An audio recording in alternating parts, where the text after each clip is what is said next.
আসসালামু আলাইকুম। আজকে আমি সহজ কিছু উপকরণ দিয়ে তন্দুরি চিকেনের রেসিপিটি আপনাদের সাথে শেয়ার করব, যা একবার ঘরে তৈরি করলে পরে আর রেস্টুরেন্টে যেয়ে খেতে ইচ্ছে করবে না। এখানে 1.5 কেজি ওজনের 2টি মুরগির 4টি লেগ পিস নিয়ে নিয়েছি।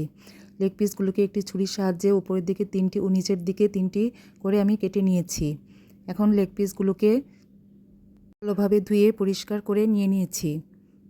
এখন লেবুর রস দিয়ে দিব। লেবুর রস দিলে যে মুরগির যে একটা স্মেল থাকে সেটা থাকবে না। এখানে 1 টেবিল চামচ পরিমাণ লেবুর রস দিয়ে দিয়েছি।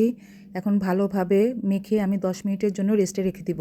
10 মিনিট পর 1 চামচ মরিচের গুঁড়া, হাফ চামচ হলুদের গুঁড়া, 1 চামচ ধনে গুঁড়া, হাফ চামচ জিরার গুঁড়া, 1 টেবিল চামচ তন্দুরি মশলা, হাফ চামচ গরম মশলার গুঁড়া, 1 টেবিল চামচ পেঁয়াজ বাটা, 1 টেবিল চামচ আদা বাটা, 1 টেবিল চামচ রসুন বাটা, 1 কাপ টক দই, 1 চামচ chilli sauce, half cup tomato sauce. এখানে হট টমেটো সস নিয়ে নিয়েছি। এরপর পরিমাণ মতো লবণ দিয়ে দিয়েছি। লবণ দিয়ে এর মধ্যে হাফ কাপ সরিষার তেল দিয়ে দিয়েছি। সরিষার তেল দেওয়ার পর আমি এখন ভালোভাবে মেখে নিব। ভালোভাবে মাখতে হবে, না হলে মুরগির ভিতরে মশলা যাবে না। ঠিক এভাবে ভিতরে মশলাগুলো দিয়ে মেখে নিতে হবে।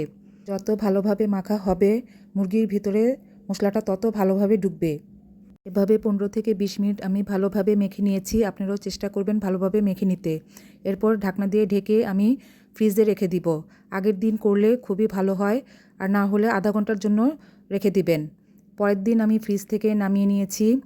এই যে আমি ফ্রিজ থেকে নামানোর পর আমি ঢাকনা খুলে আবার আমি ম্যারিনেট করে নিব। এতে মশলাগুলো আরও ভালোভাবে মুরগির সাথে মিশে যাবে। এভাবে আমি আবার সুন্দর করে মেখে নিয়েছি। এখন প্যানে 2 টেবিল চামচ পরিমাণ সয়াবিন তেল দিয়ে দিয়েছি। দেওয়ার পর আমি মুরগিগুলোকে ভেজে নিব। আমি এখানে 2টি করে মুরগির লেগ পিস ভেজে নিয়েছি। এখন দিয়ে দিয়েছি। দেওয়ার পর আমি ঢেকে দিব 10 মিনিটের জন্য।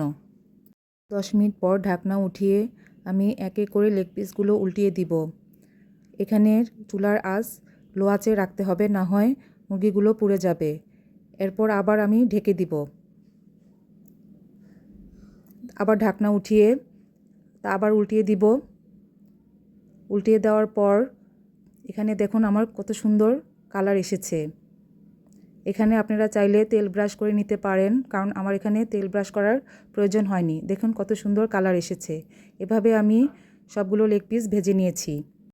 অপর পাশটি এভাবে ভেজে নিব। ভেজে নেওয়ার পর আমি এখন বাটিতে বেড়ে নিয়েছি। দেখুন আমার 4টি লেগ পিসই ভাজা হয়ে গেছে এবং লেগ পিসগুলোর কালার কত সুন্দর এসেছে। এখন আমি একটি চুলার মধ্যে কাঠকয়লা পুড়িয়ে নিব। পুড়িয়ে নেওয়ার পর একটি ছোট বাটির মধ্যে আমি কয়লাটা রেখে দিব এবং অল্প পরিমাণ ঘি দিয়ে দিব। ঘি দেওয়ার পর আমি সাথে সাথে ঢাকনা দিয়ে ঢেকে দিব। ধোয়া বাটিতে ছড়িয়ে যাবে। কাঠকয়লার যে স্মেলটা সেটা মুরগির মাংসের মধ্যে পাওয়া যাবে। এভাবে আমি 5 মিনিট ঢেকে রেখেছিলাম। তারপরে ঢাকনাটা উঠিয়ে আমি একটি প্লেটে পরিবেশন করে নিব। এই যে প্লেটে পরিবেশন করে নিয়ে নিয়েছি। আপনারা এভাবে রেসিপিটি ট্রাই করে দেখবেন, যে খুবই ভালো লাগবে এবং সবাই পছন্দ করে খাবে। আমি একটি ছিঁড়ে দেখিয়ে দিচ্ছি। দেখুন কত সফট এবং জুসি হয়েছে। আজকের ভিডিওটি যদি ভালো লেগে থাকে তাহলে লাইক, কমেন্ট, শেয়ার করে দিবেন। আল্লাহ হাফেজ।